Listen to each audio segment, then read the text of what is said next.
Welcome to KnotWork, Myth, and Storytelling. This is the show where ancestral wisdom meets the modern imagination. I'm your host and lead storyteller, Marisa Gowdy. I'm a myth worker, a story healer, and a writing coach.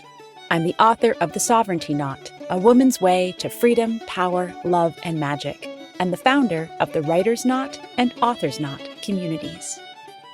On KnotWork, we explore the mythology and folklore of Ireland and beyond.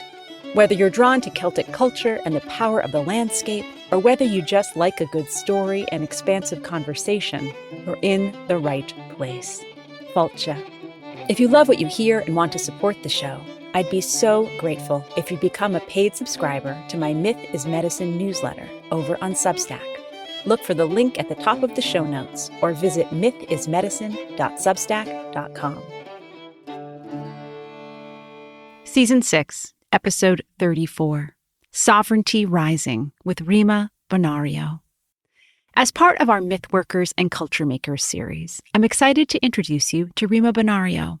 She reached out to me a few months ago because we're both fascinated and inspired by one particular word, concept, and way of being. And that's sovereignty.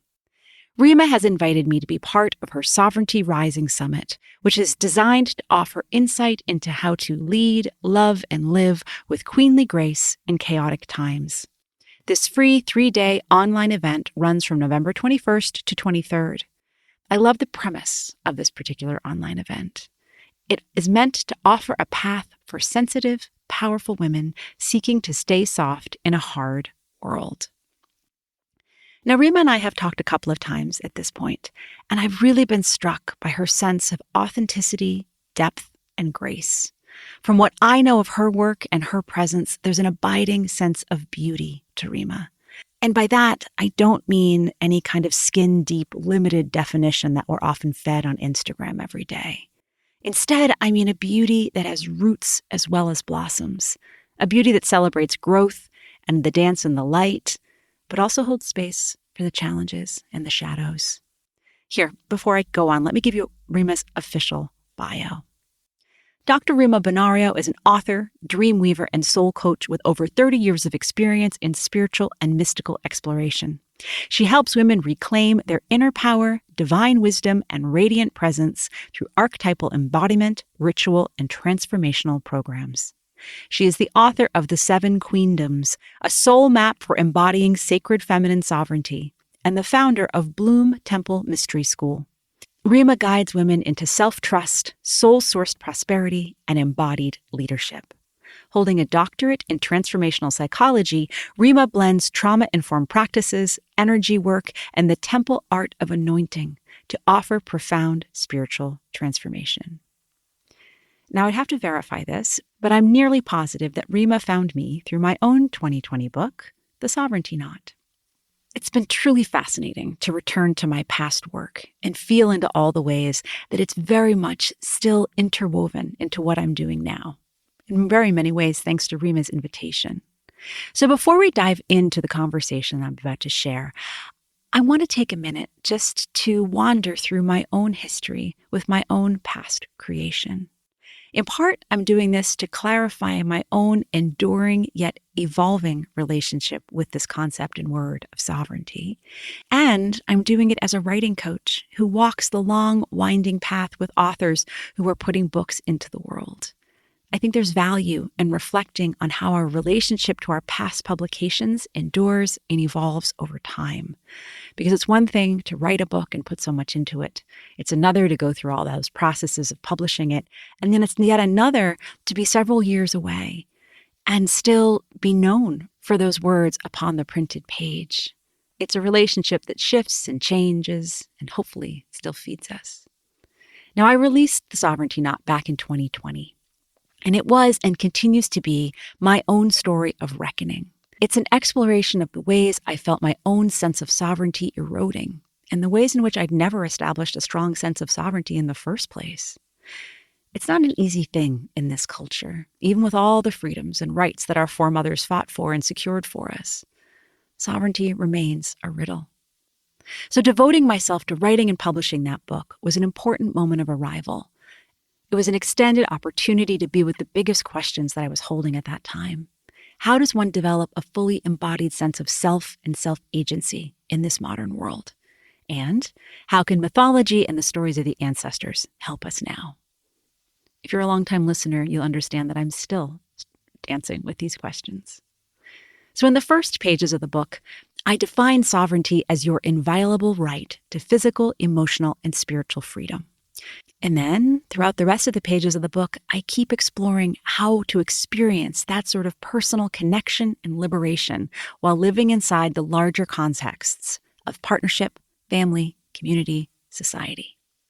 As I think I say during my conversation with Rima, and as I know I've said many times before, ultimately, my book is really about how to navigate the knot, the interconnections and entanglements that come up for any individual who's trying to determine how to be in right relationship with themselves and with the collective.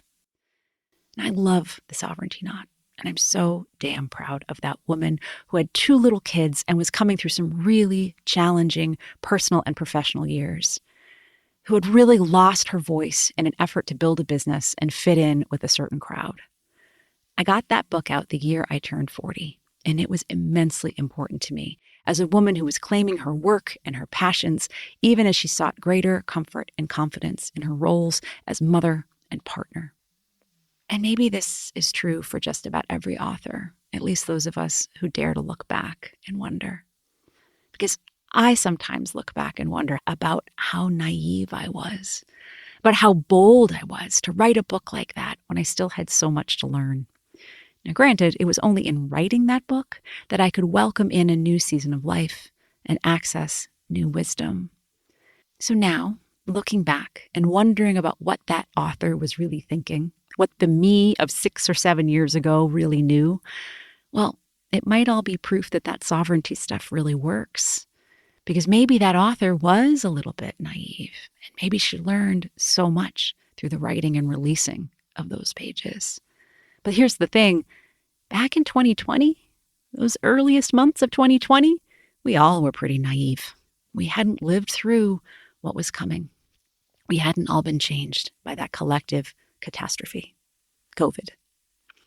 I was, and still am, fascinated by sovereignty as we receive it in Irish mythology.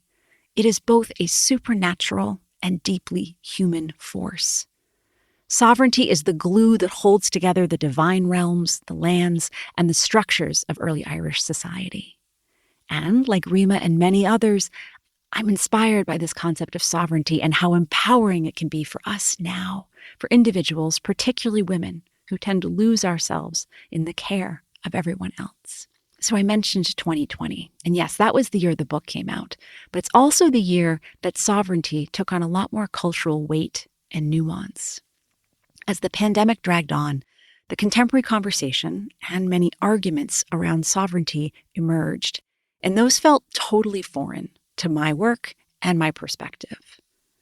As I understand sovereignty, it's not just about the rights of the individual, but the individual's right to relationship with the self in service of maintaining a healthy relationship to the greater whole. And so, when the contemporary conversation about sovereignty started to indicate a sense of hyper-individualism that was suggesting that one person was solely responsible for their own health and well-being, and that health and well-being was meant to be lived out in exclusion of an awareness of the collective or community health concerns, that was not the conversation that I wanted to have. And so I spoke about sovereignty less, and I focused on the knot of it all, the ties that bind us to the land, to other people, to the ancestors, to the stories, to ourselves. So in our conversation, Rima and I talk about the challenges that are inherent in celebrating our understanding of sovereignty in divisive times. I'm grateful that her work, which does focus on self-development and empowerment, is deeply interested in the sovereignty of all beings. And it's about being in conscious relationship with the collective, too. So after this rather lengthy introduction, I want to call in one goddess of sovereignty to help launch the rest of this conversation. It's the Cailleach. Why? Well, because it's Samhain, it's her season. This creature of winter and the dark time of the year is truly the original sovereignty goddess. She's as old as time, as old as the earth, and older. Now, the lore tells us that the Kayak was a giantess who walked the seas before the lands emerged from the waters.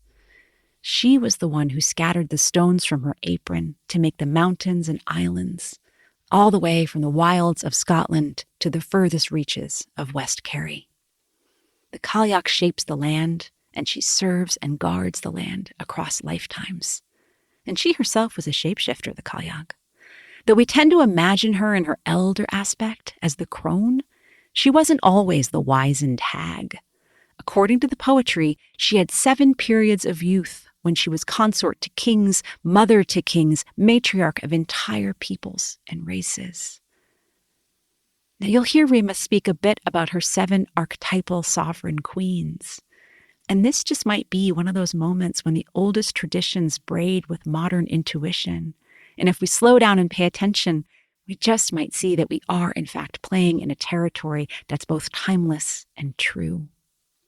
So without further ado, I'm grateful to bring you this conversation with Rima Bonario in advance of her upcoming summit, Sovereignty Rising, which is coming up November 21st to 23rd. I'll include the link in the show notes. But now, the conversation. Well, I am so excited to welcome Rima to the podcast today. This is one of our culture makers and myth workers conversations because Rima has done so much brilliant work in terms of living the myths, making them come alive, interweaving them with her own work. And what really calls us together today is a passion for a single word, sovereignty. As many of my listeners know, The Sovereignty Knot was a book that I wrote about 5 or 6 years ago. And Rima is very much inhabiting that energy herself right now with a current project, but I think also just with the way that she lives life and sees this great adventure upon this earth. So, Rima, welcome. I'm so happy to have you here on the show today. Thank you so much, Marissa. I'm just delighted to be here and to be in this conversation with you. Yeah. So, let's start with perhaps the hardest question, but the most elemental one in terms of, what is sovereignty to you? What is it that draws you to this word right now? And of course, it's so much more than a word, it is a way of being. Yes. For me, the most important aspect of sovereignty is this idea of being free from undue influence. Mm, And it comes back to this place of actually deeply knowing oneself. mm, And that for me has been a lifelong journey.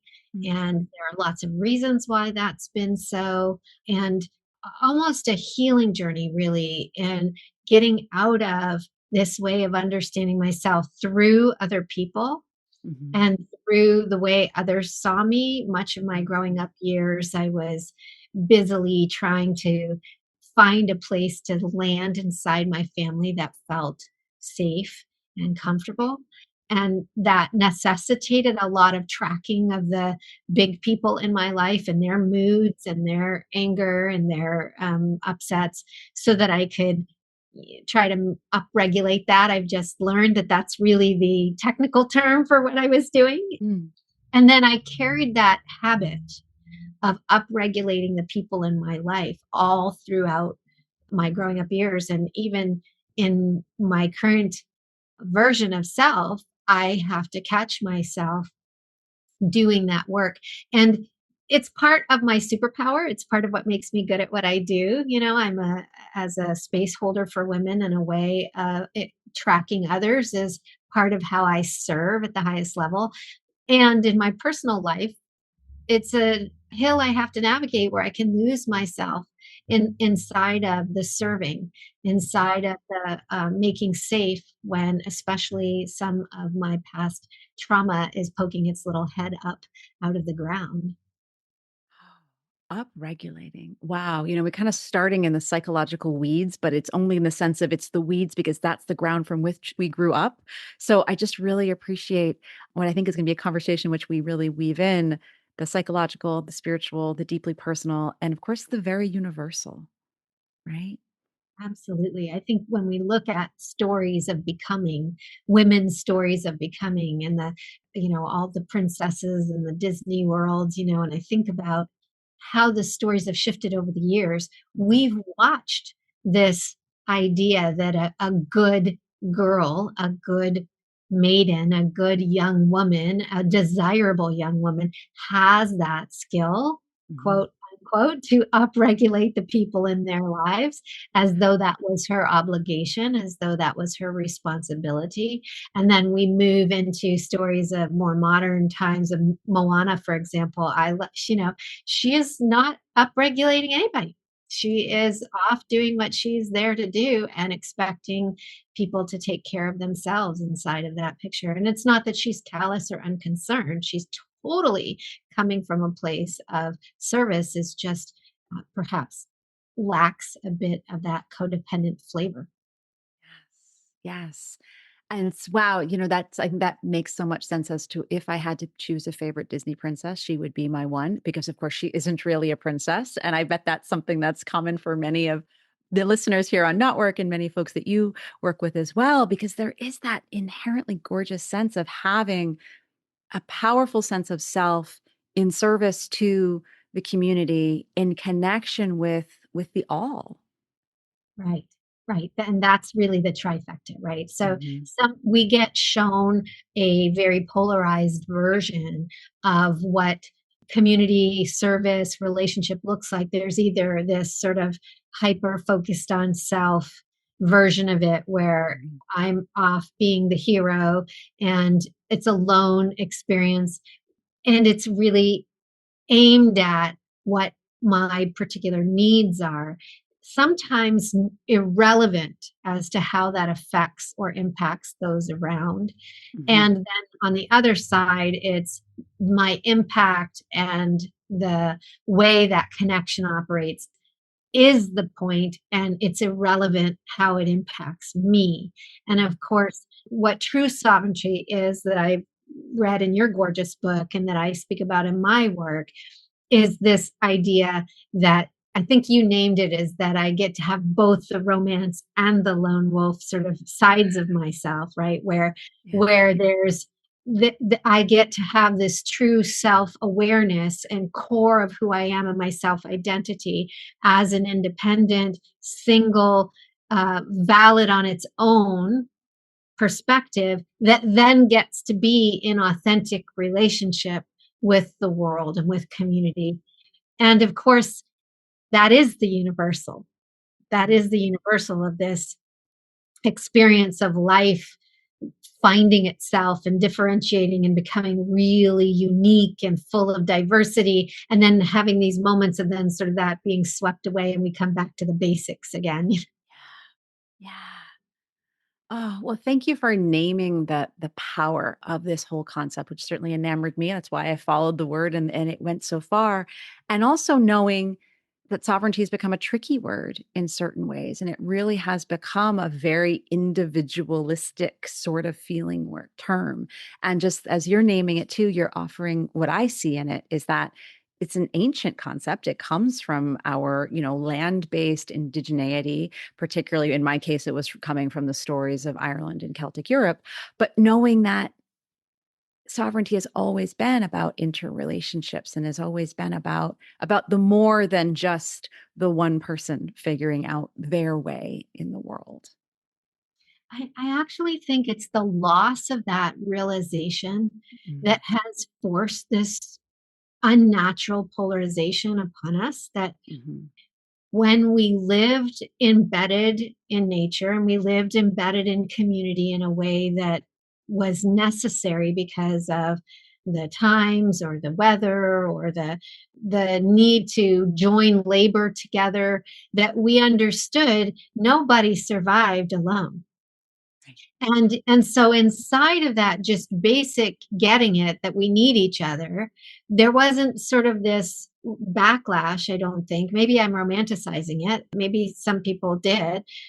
Our beautiful country, America, which I absolutely love and adore, has a bit of an identity character flaw in that we have leaned into this American individualism as an exceptionalism, as a sort of like, we're so unique and special, we don't need anything. And then we highly value, overvalue the bootstrappy this was a beautiful thing when we could have success not based on your bloodline, but based on your own effort, which was critically needed in the world when Mhm. sovereignty goes bad, right, at the monarch level. Yes. And it's just we're seeing the edges of where that individualism and exceptionalism also begins to fail. So what's the next iteration? And I think you and I naturally began tracking that in our own lives, partly because we're women, and that's been at the crux of how we live in the world, of wanting our own sovereignty and yet knowing we are deeply embedded in our relationships and our family lives. Yeah. Yeah. Oh, I so appreciate that kind of the big view, because it's disregarded as, that it's a code for something else. And I often find it comes from men who don't have that same understanding, again, without gendering this completely, but let's be clear that we're speaking in some generalities, that oftentimes it's that need as women to have claimed the self enough to be able to move into that bigger conversation about how we can be part of the all, because one has to find oneself in order to be in that greater relationship, and it doesn't have to then overcorrect back to being, back to solipsism and self obsession, but it is that sense of, are the basic needs met as an individual in order to then contribute and be part of that bigger fabric. Right, exactly. And if you think about the founding of this country, that was the exact conversation that was happening there. That was Mhm. that the merchant class in America was saying, hey, we need to have space in a way where we're not being impinged upon. And the power, whoever has the power that's benefiting from the relationship being unequal, generally doesn't like when someone waves the word sovereignty and says, hey, can we please remember I'm also a sovereign being? Mhm. Because it feels threatening. And then the negotiation has to happen. And that negotiation must continue and will continue, because at the soul level, here's where the universal peace gets to come in. At the soul level, you can't really be anything but sovereign. Mm. And so, this journey we go on, this journey of life, is very often just the reckoning of the ways that we're not living our soul's sovereign expression. And as those ways become more and more intolerable, we have to put in the work or risk whatever is at stake in order to say yes to our soul. Mm. And it feels important to name the piece that always complicates this too, as we're looking at both the individual soul level and looking at the national historic level. In the settler colonialist situation that made America and made Canada in particular into the countries that they are, it was also based on taking sovereign nations of Indigenous people and signing treaties in bad faith and eventually driving them off this land. And so the fact that this term itself is so fraught and so multi-layered and has, I know even I can speak for myself, I feel at once so held by the word and the concept and a sense of self, and really dislocated at the same time, because it says, how many different layers must I look at? How many different layers are I being invited to look at in order to most fully inhabit my own sense of self, but also what I feel is my responsibility as someone who is awake and aware, deeply privileged, to be living in a beautiful part of the world based on some very dark, difficult histories on all sides, from those who had to cross the ocean, those who were forced to cross the ocean, those who chose to cross the ocean, and those who were here first.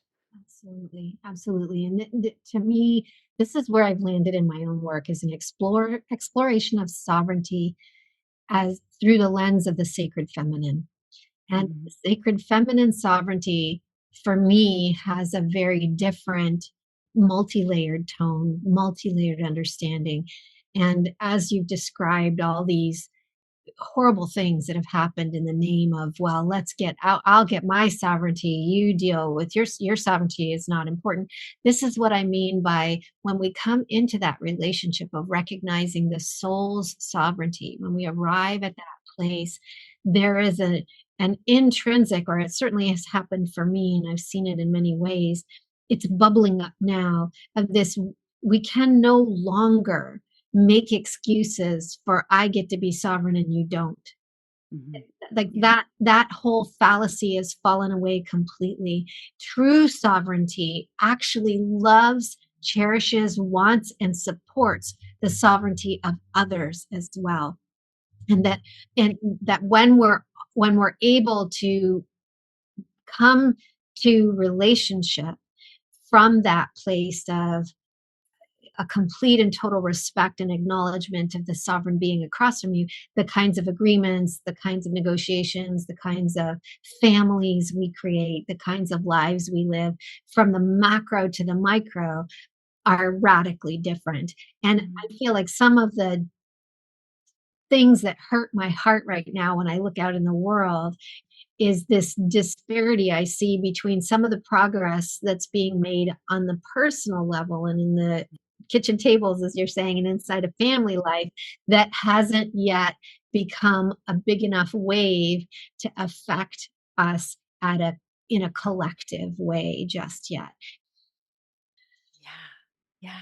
Oh, I mean, it just speaks to the gorgeous mess of it all. I mean, I landed and eventually I called my book The Sovereignty Knot, but I realized the work for me was in the knot itself and where the weaving is happening and where the tangles are and how we don't lose ourselves in, oh, this is just another intractable problem, right? And then how can we can keep re-engaging, and it does come back to seeking out divinity and to seeking out that larger story. And of course, we know we're playing in sandboxes that have cultural appropriation on one side and spiritual bypassing on the other. And there is that inherent danger that I've often, and I'll admit this, I've sometimes just sat out of the conversations, like I just can't debate whether or not I'm walking the right path in between, because we also live in a world where we're supposed to have it exactly right all the time. And it's hard to have conversations like this because they're potentially messy. And yet it comes back to, what do we know at the core level? If we have not only a belief in, but a sense of constantly it being shown to us through our lived experience and the myths we've inherited, the faiths that we've walked through, whether they've injured us or supported us along the way, is that sense of there is something larger than us. There is a divinity woven through this experience in this world.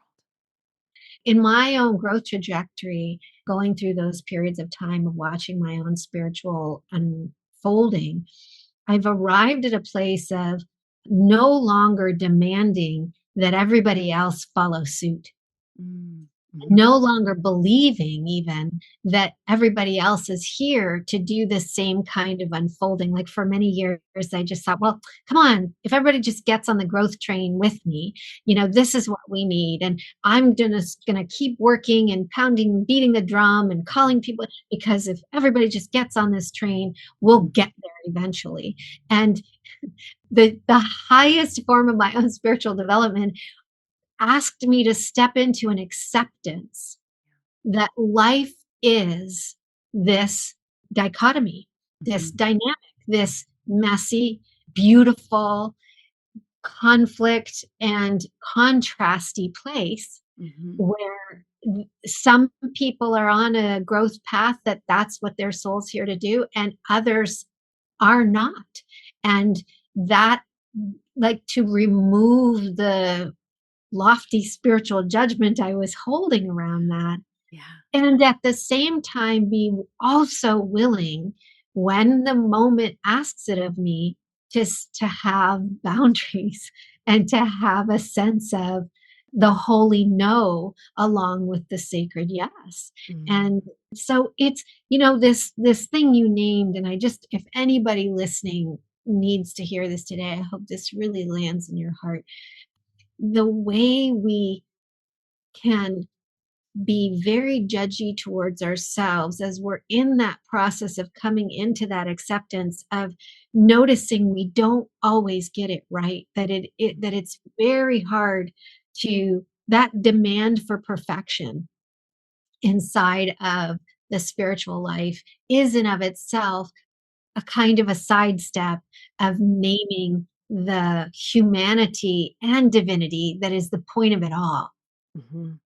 again, it's not one or the other, it's that bringing together. And so whether that's, we're trying to find the right language to be respectful of people who are different than us, and sometimes we forget and we mess up, or whether it's noticing some leftover childhood bias is popping up when we meet somebody new or someone that's challenges, whether it's our idea of gender or our idea of, how we're supposed to be in community, or how men and women are to be relating to each other, wherever it is, those biases will pop up. And we can be horrified by our own thoughts, and that it's not that we don't want to question our own thoughts. I just am inviting us to do it with tenderness.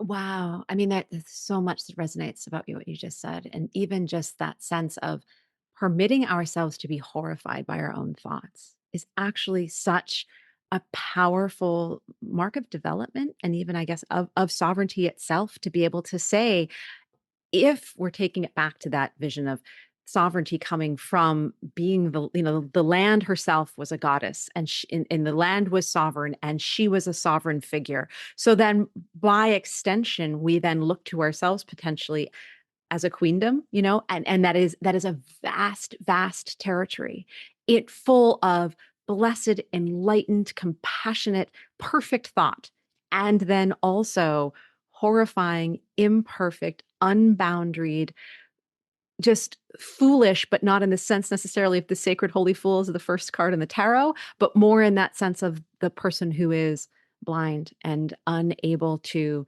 welcome in the new and changing data. It sort of resonates so much to what you're saying in terms of, having had a vision at one point of, if everyone could do spirit this way, then wouldn't we be grand? I remember having the vision of being a very proud third wave feminist right around the turn of the millennium, thinking if everybody did feminism just like us, the world would be so good. And then, lo and behold, what do we learn over the 2 decades following? Where's intersectionality, and how do we start to understand the damages that white feminism has done, as well as the good? Because as in so many of these bold human endeavors, when we dare to reach outside of ourselves and seek change in the world, there is both beauty and enlightenment, and there is also the absolute inability to see and perceive that which we're not ready to really encounter. We haven't been prepared to yet come in relationship with. Yeah, and it's around the corner. We haven't made it Mhm. there. In my work, I talk about 7 different queendoms Mm, that reside within us that loosely track to the chakra system for people who are familiar with that Eastern philosophy. And those queens sit in the center of that model, yet mm, on each side, there are 7 shadow queens. mm, One that comes from a lack of that particular sovereignty, whether it's mental sovereignty or emotional sovereignty or energetic sovereignty. If we don't have enough of it, that shows up in one shadow version, or if we are overexpressed and mm, utilizing it too far, we've gone out of balance in that direction. There's a whole other set of behaviors, thoughts, experiences that creates. And so this work of being willing to develop the self, and then to recognize the betterment of the self, then gets to be an authentic relating with community. We have to look at these shadowy aspects and mm, eventually come to see, oh, that's not who I am. mm, These are thoughts that I have. These are behaviors that I've been habituated to utilize. These are conditions and conditioning that I was sort of drawn into in order to survive my early life experiences. And now, as I become older and more queenly and more sovereign, it's my job to look at these ways of being that I've had, or these choices that I've made, or these thoughts that are not me, they're just thoughts I'm having, and to begin to make decisions about, is that actually working for me anymore? Are there better ways that I can be connected to myself and connected to others and have good boundaries around self and other? Are there better ways to do it than the ways I was shown, or the ways I developed on my own, or the ways the world demands? And that brings us right back to that question of sovereignty again, that those kinds of questions that bring us into a deep knowledge of self are saying that I have the right as a sovereign being to ask these questions Right. and to renegotiate with myself as to who it is I have come here to be. Mm.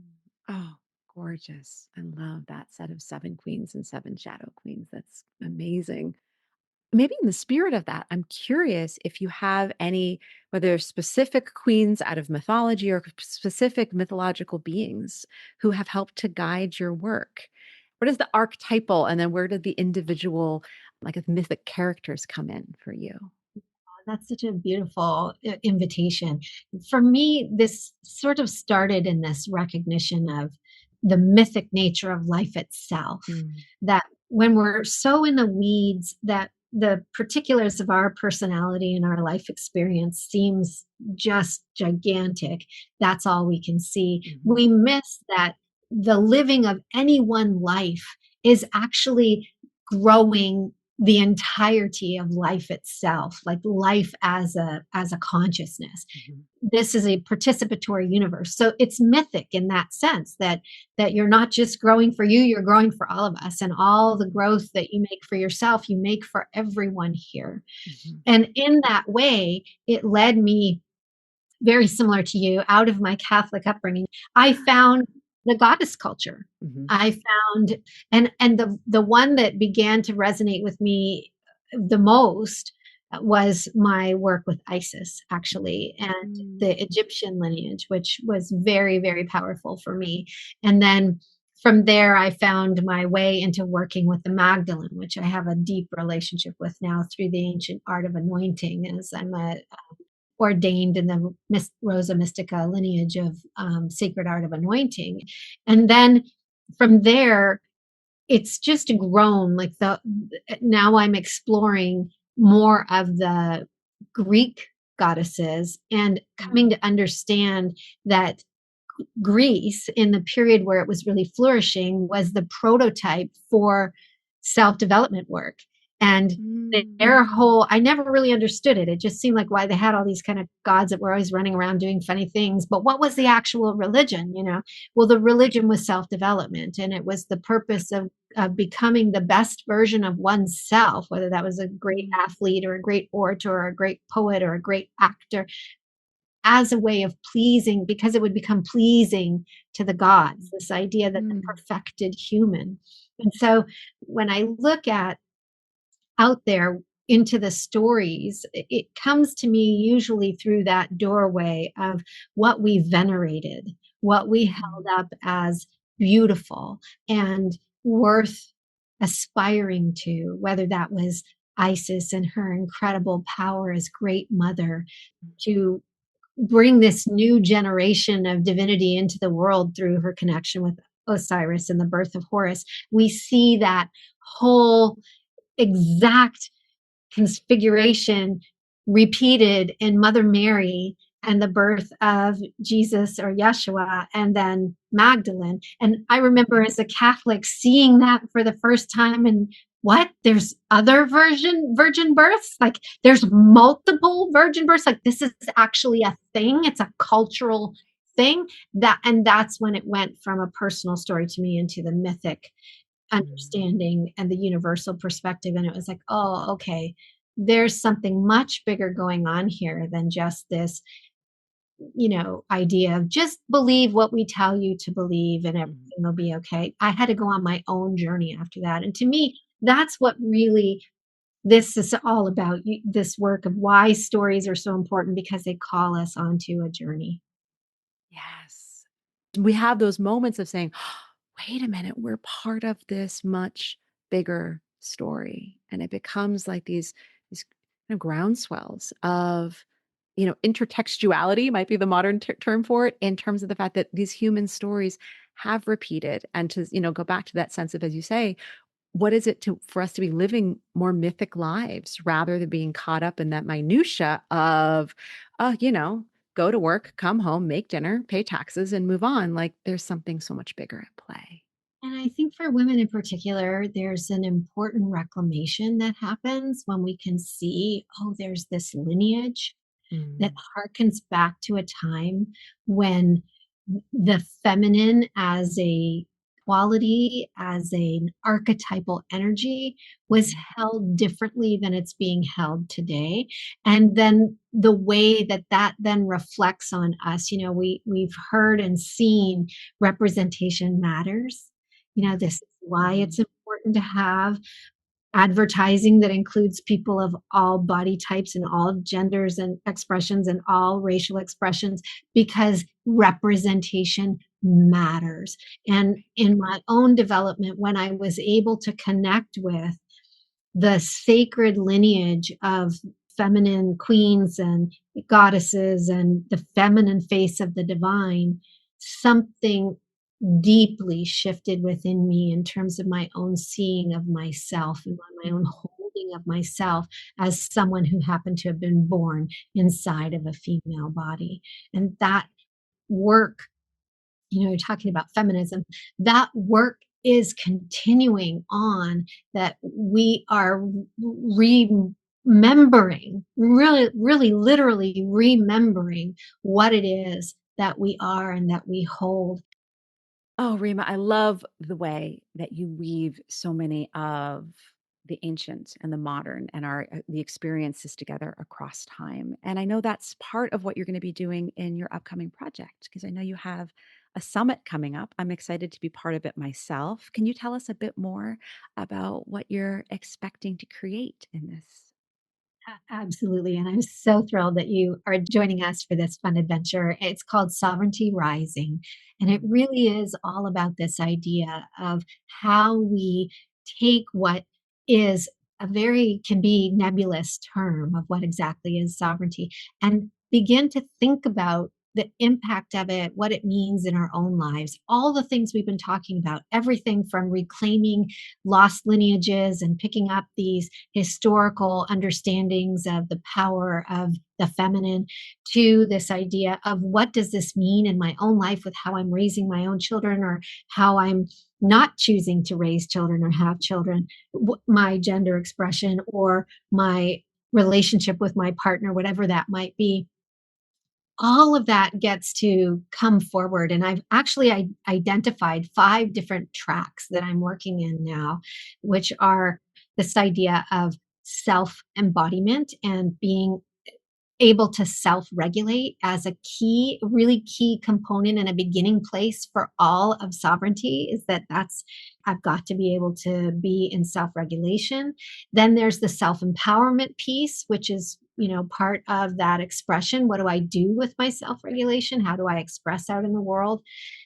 And then there's this idea of being in the self awareness about how I am in partnership and relationship with others.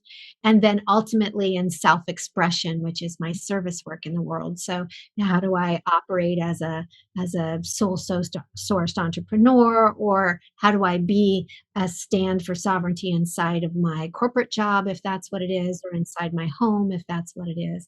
And so I have been so excited to gather powerful cohort of women who are interested in being in these conversations about what sovereignty looks like across these domains.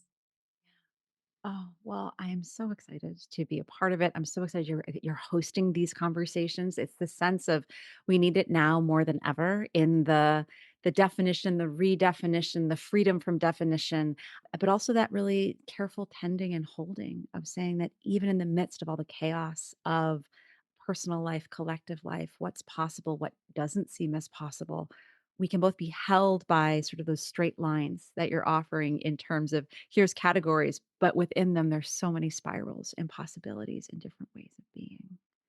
So we'll include how folks can be involved and how they can follow you in the show notes. Are there any last thoughts before we say farewell today? I think I would just like to end with something that's become so important for me. And Mhm. it's this idea that it's an act of rebellion at the Mm. highest order to choose to continue your own path of growth, Mhm. despite the heartbreak that comes from witnessing the suffering. that's present in the world, and to remember that your own self-development is a gift to the world. And so I've made that very explicit in my own practices. When I sit down to do my morning prayers and meditation, I always claim and state and evoke and intend that my work is for the benefit of all beings, and may all beings be free. And so as we see what's happening in the world, sometimes it can be really hard to say we know it's true.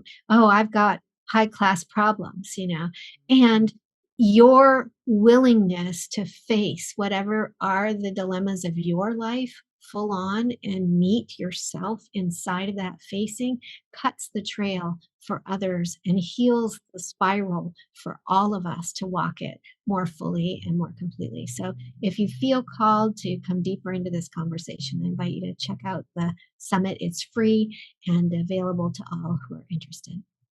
Beautiful. Well, Rima, thank you so much for your time, for your insight, for all that you're weaving. And I look forward to speaking with you soon. Thank you.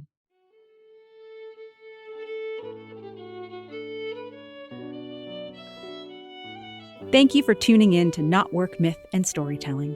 Please subscribe and review the show on your favorite podcast platform, and do share this episode with other lovers of mythology and story.